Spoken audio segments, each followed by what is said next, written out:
My wife slept with a foreign man on our honeymoon at the hotel, so I packed my bags and left. Now her family are furious and blamed me for abandoning her because they don't know how to get back. My name is Chris, and just a month ago, I married the woman I believe to be the love of my life, Lisa. It felt like a fairy tale. The wedding was stunning, surrounded by friends and family, and our honeymoon in Greece was supposed to be the beginning of our perfect life together. But little did I know, this trip would turn into a nightmare that would change everything I thought I knew about love and trust. Our first few days in Santorini were like a dream, the whitewashed buildings against the blue skies, the warm breeze, and the stunning sunsets made everything feel magical. Lisa and I spent our days wandering the narrow streets, exploring ancient ruins, and relaxing on the beautiful beaches. In the evenings, we'd sit at little cafes, sipping wine and talking about our future together. I genuinely believed we were happier than ever. On the third night, we had a romantic dinner at our hotel's seaside restaurant. The view was breathtaking, the waves lapping against the shore, the moon reflecting off the water. Lisa was radiant, her laughter filling the night air, and I couldn't help but feel incredibly lucky to have her by my side. However, something changed that evening. Lisa was drinking more than usual, but I brushed it off. After all, we were celebrating our honeymoon. As the night went on, Lisa suggested we go to the hotel bar to continue the evening. I was tired and not really in the mood, but she seemed excited, so I went along with it. When we got there, she quickly struck up a conversation with a group of tourists. Among them was a tall, blonde man, clearly European, who seemed particularly interested in her. At first, I didn't think much of it. I trusted Lisa completely, and she was just being friendly, right? But as the night wore on, the way they interacted made me feel increasingly uneasy. There was a certain spark in her eyes when she talked to him, something I hadn't seen in a long time. I tried to laugh it off, but the tension inside me was building. I told Lisa I was going back to the room, hoping she'd follow me. She waved me off, saying she wanted to stay a little longer. I hesitated but didn't want to cause a scene, so I left, convincing myself I was overreacting.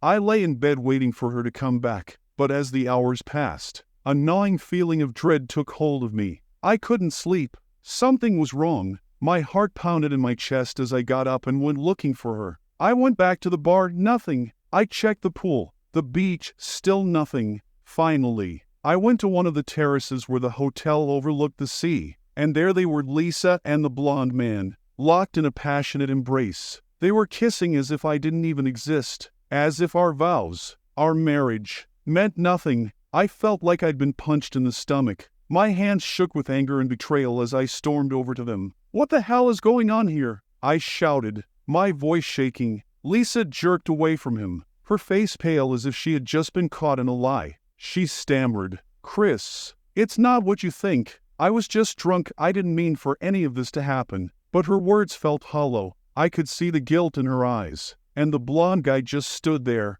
not even bothering to defend himself. It was clear that I wasn't the first husband he'd seen in this situation. "Drunk?" I spat back. "That's your excuse? We're on our honeymoon. Lisa, I gave you everything, and this is how you repay me?" The pain and betrayal in my voice echoed off the terrace walls. Lisa tried to grab my arm, but I pulled away, disgusted. I couldn't believe this was happening. Without another word, I turned around and headed back to the room. I packed my bags in a blind fury, shoving clothes into my suitcase while tears of frustration blurred my vision. I couldn't stay another minute in the same place as her. I left a note on the nightstand, telling her that I was done, that our marriage was over, and that I never wanted to see her again. I booked a flight and left for the airport immediately. The next morning, as I was sitting at the airport waiting for my flight, my phone wouldn't stop buzzing. It was Lisa's family, frantically trying to reach me. Her mother was furious, screaming at me over the phone for abandoning Lisa in a foreign country. "How could you leave her like that?" she yelled.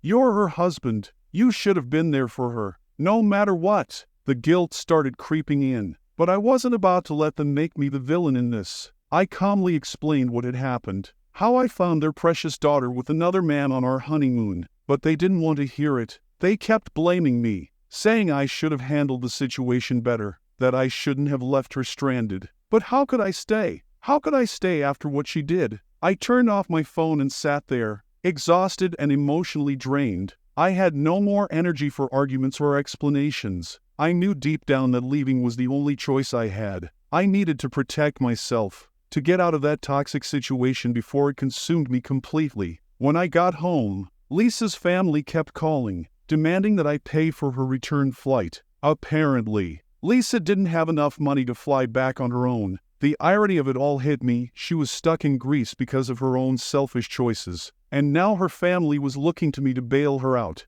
They even accused me of being heartless, leaving her stranded without a way home. I ignored their calls. I had bigger things to focus on, like contacting an attorney and starting the divorce process. There was no going back from this. Lisa had shattered the trust between us, and I wasn't going to be the fool who stayed. Meanwhile, Lisa was still stuck in Greece, unable to find a way back. The man she had thrown everything away for was just a tourist, someone passing through who had no interest in helping her once she became a burden. After days of being stranded and humiliated, Lisa's family had to take out a loan to bring her home. When she finally returned, she tried reaching out to me, leaving tearful voice messages begging for forgiveness. "Chris, I'm so sorry," she sobbed. "I was drunk. I didn't know what I was doing. Please, let's talk. I love you." But it was too late. My heart had hardened, and there was no going back to the way things were. I sent her a single text. "I've started the divorce process. This is over." Her family, once so full of rage at me, eventually turned on her. They were embarrassed by her actions, ashamed that she had caused such a scandal.